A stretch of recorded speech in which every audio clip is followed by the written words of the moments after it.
Es verdad que además nosotros cometimos algunos errores y además es bueno que cada vez más, yo creo, también lo digamos claramente. Yo creo que cometimos el error de no ver venir lo que se venía, de no explotar la burbuja. El otro día algún exministro lo contaba bien, ¿no? Bueno, es que mientras que estaba la fiesta de la burbuja inmobiliaria era muy difícil pincharla, ¿no?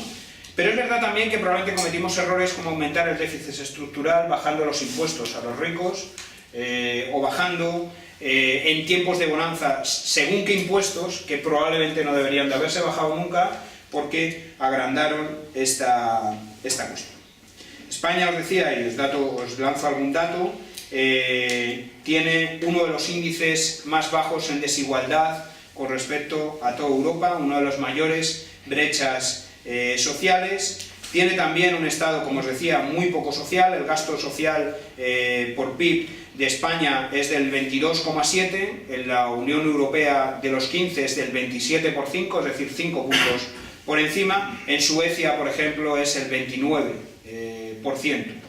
Es un Estado también muy pobre en materia de ingresos, que es el verdadero meollo, a mi juicio, de la cuestión. Luego Antonio dirá si está de acuerdo, no lo ve, en fin.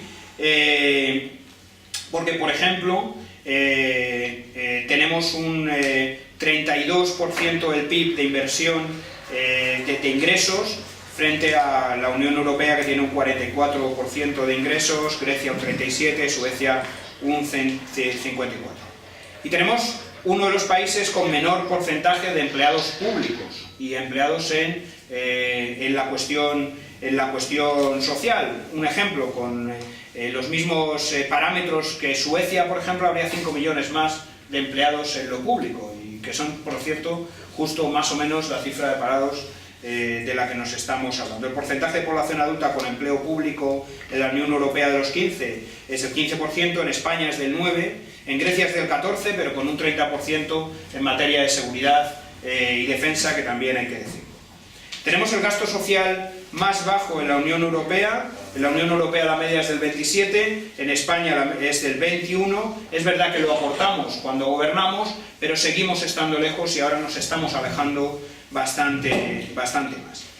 Otra de las cuestiones es que, fiscalmente hablando, tenemos un Estado con una fiscalidad sumamente regresiva y muy poco redistributiva, que nos lleva a este atraso social que vamos acumulando a lo largo del tiempo. En nuestro país, quien paga más, quien sostiene el Estado, son los trabajadores fundamentalmente, y no las grandes fortunas, esas de las que Montoro decía que no sabía muy bien si existían, no sé si riéndose de todos nosotros.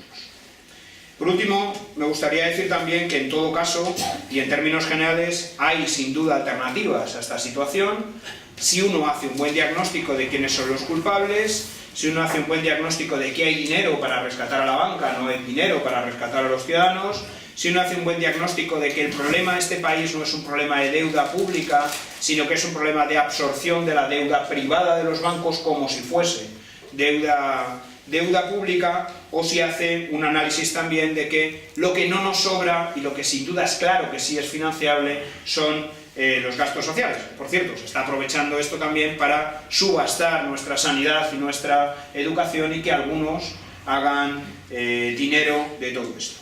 Yo creo que hay que recuperar también esta idea de que hay, por supuesto, clases sociales y no todas las clases sociales pagan lo mismo, y ese 3% de la población beneficiada y que realmente es esos ricos de los que Montoro dice que no existen, sí que realmente están aportando muy poco a las arcas del Estado. Con SICAP y otras cuestiones se están cotizando en un 3%, en un 10% en el mejor de los casos. Los trabajadores y IRPF estamos en un 30%.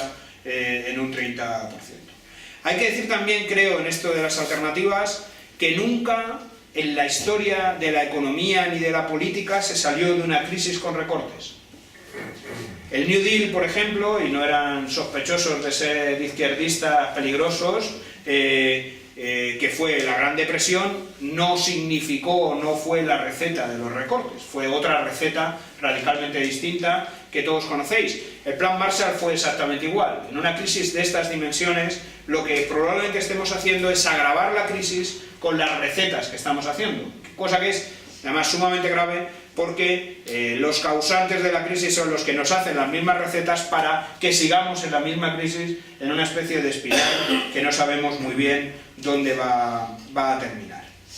Tenemos un problema de ingresos y hay alternativas. Digo, por ejemplo, la alternativa al recorte de congelar las pensiones, en un libro que circula y que creo que es también muy razonable de leer, de Vincennes y algún otro economista, de Hay alternativas.